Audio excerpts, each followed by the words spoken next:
Bonjour à toutes et à tous mes amis chez Cuisine Malia, vous êtes les bienvenus. Aujourd'hui mes amis, on va partir jusqu'en Tunisie et on va préparer une recette traditionnelle, une recette qu'on le prépare lorsqu'on est en famille ou avec des amis. C'est la sida avec la sauce rouge, une recette qu'elle ressemble un petit peu au polenta. Les ingrédients pour notre recette, il me faut alors de semoule moyenne, de tomates concentrées, de l'ail, ciboulette, poivron vert, paprika, ras el hanout, poivre noir, sel et des morceaux de poulet.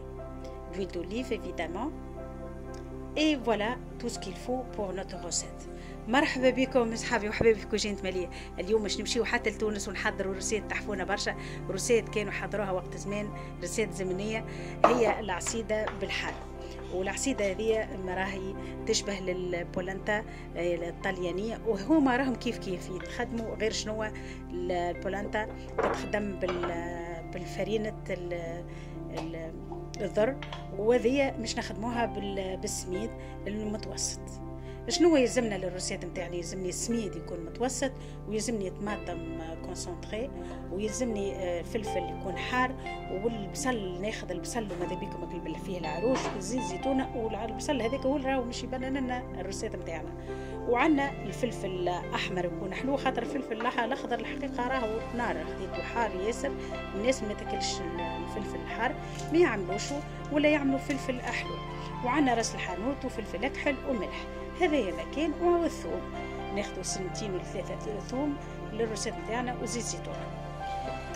فوالا ميزامي، جيب لاي، l'huile d'olive, poivron vert, je l'ai coupé des morceaux, ciboulette, des morceaux de poulet. On peut mettre des morceaux d'agneau si vous souhaitez, pas de souci. Et je le mets sur le feu à peu près 5 minutes. Après, j'ajoute un verre d'eau.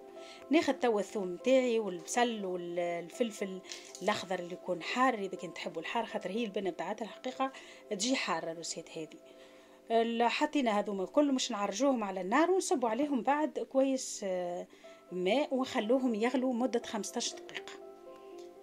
Voilà, je mets tout et après je le fais revenir sur le feu à peu près 10 minutes et j'ajoute mon verre d'eau. En total 15 minutes de cuisson.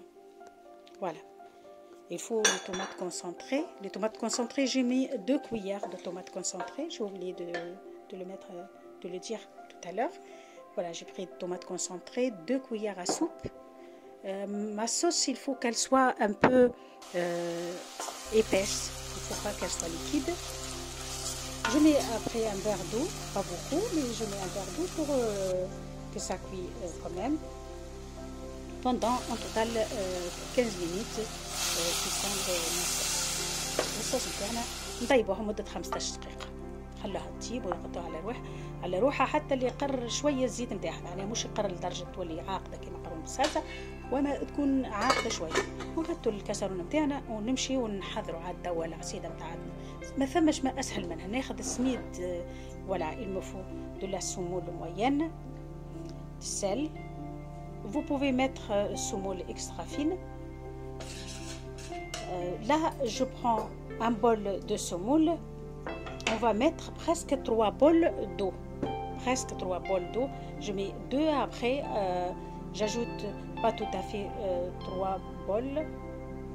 On va mesurer. أنا الماء ناخذ صحفة نتاع سميد ويكون متوسط. إذا كانوا أرطب ردوا بالكم، خاطر الأرطب ما يقبلش أكثر ماء يظهر لي. تحطوا عينكم ميزانكم، تحطوا صحفتين ومن بعد تبدو تزيدوا الثالثة، تبدو تزيدوا بشوي، وإلا تحطوا معناها صحفتين وما تعبوش صحفة ثالثة باش تبدو فاهمين. هذا خاطر سميد يكون متوسط يشرب الماء. هنا حطينا صحفتين وتوا نزيدوا ثالثة مش معبية برشا، ناقصة شوية، ماهيش صحفتين ونص وماهيش 3 صحاف، معناها عيني ميزاني نقص تحسيبي باش في صورة ماء. كان بقيت ناقصة نكمل فينالمون ما زدتش ماء، والعصيدة نتاعي كانت بالكدا.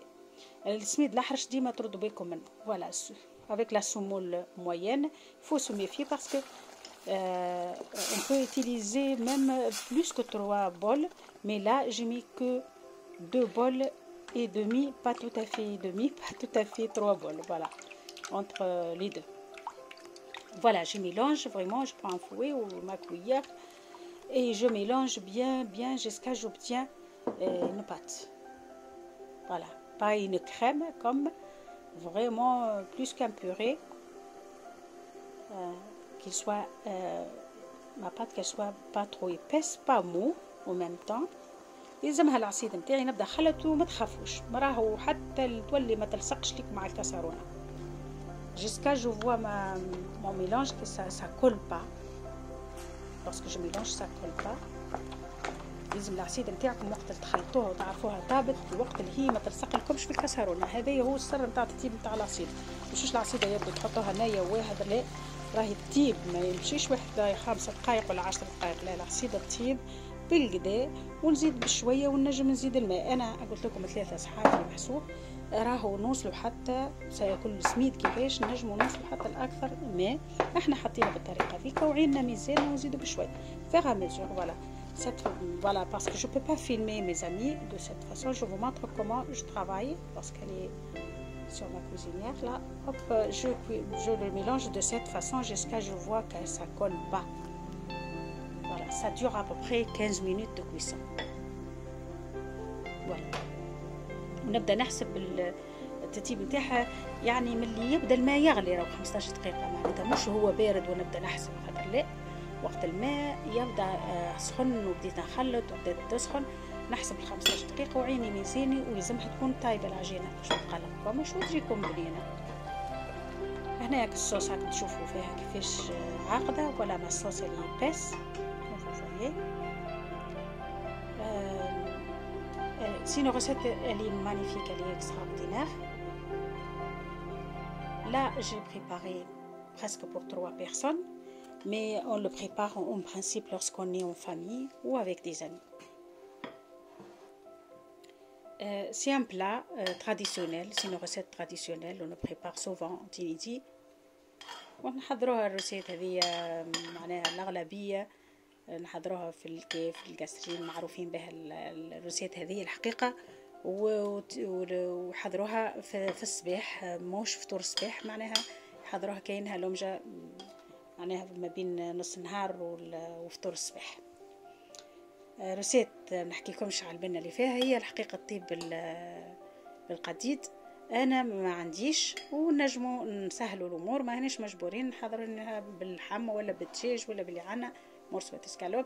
المهم حتى ما عندناش نجموا راهو نحضروها ونعملوا البيض في وسطها من غير لا لحم لا حتى شيء.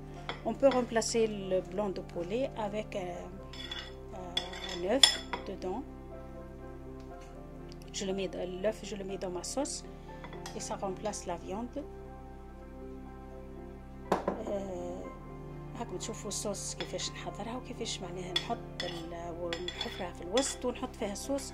Voilà, je le mets dans mon assiette. Je fais comme un trou et j'ajoute ma sauce tout simplement. Là, je vous montre comment on peut le préparer comme le polenta. On le met plus moderne, pas traditionnel, plus moderne de cette façon et on peut le présenter de cette façon. كيما شفتوا حضرت الصحن نتاعي كيما طريقه عصريه شويه معناها باش الاولاد نشهوهم فما صغار ما يحبوش ولا نحضروها بالطريقه دي ونجموا نزيدوا معاها حاجه اخرى وسمع شيء تحفون الاخر معناها بالماء نحضروها بالطريقه ديك. وانا حبيت نوريكم بالطريقه التقليديه كيفاش نحضروا في الصحن التونسي 100% روسيت 100% ونجموا نحبوا نطوروها ونحطوها بطريقه اخرى وفي القالب ومن بعد نحطوا صوص بجنبها راهو باهي برشا. زيد الصغيرات يحبوا هكاكا وتبدلوا ماهيش العاده والعوايد يلزمنا نحطوا العصيده كيف لا نوريكم كيفاش نجم نحطوها بطريقه اخرى. ان شاء الله عجبتكم العصيده وان شاء الله تمشيوا لتونس وتذوقوها العصيده هذه وان شاء الله عجبتكم الطريقه اللي حضرت بها وما ثماش ما اسهل منها العصيده باش نحضروها ونتلموا عليها الاصحاب والاحباب وعشاء ما يتكلفش وما يطلبش وقت باش نحضروه ونعملوا عليه كيف ما ينقص. كان كيستي احمر بعد العصيده ما نحكي لكمش على البنه اللي فيها راهي روعه، خاصه الطيب بالبصل الاخضر هذيك ما نحكي لكمش على البن. ان شاء الله عجبتكم الطريقه، وان شاء الله تجربوها يا ربي، وتحطوا لي في الكومنتير اللي انتم نجحتوا في الريسيت، وتحطوا ابوني وبارطاجي الفيديو راهو مع الاصحاب والاحباب، ما تخسروا حتى شيء، ولايكي بالطبيعه. Voilà mes amis, j'espère que vous avez aimé ma façon de le préparer cette recette tunisienne. N'hésitez pas à vous abonner, à partager ma vidéo avec vos amis et la famille. Likez évidemment, mettez la cloche pour que vous ne ratez pas mes recettes. Et je vous souhaite une bonne soirée et à bientôt. إن شاء الله نتقابلوا في روسيت مع أحسن وخير صحابي وحبيبي، وشاهية طيبة، وتبقوا على خير وفي أمان الله وبسلامة.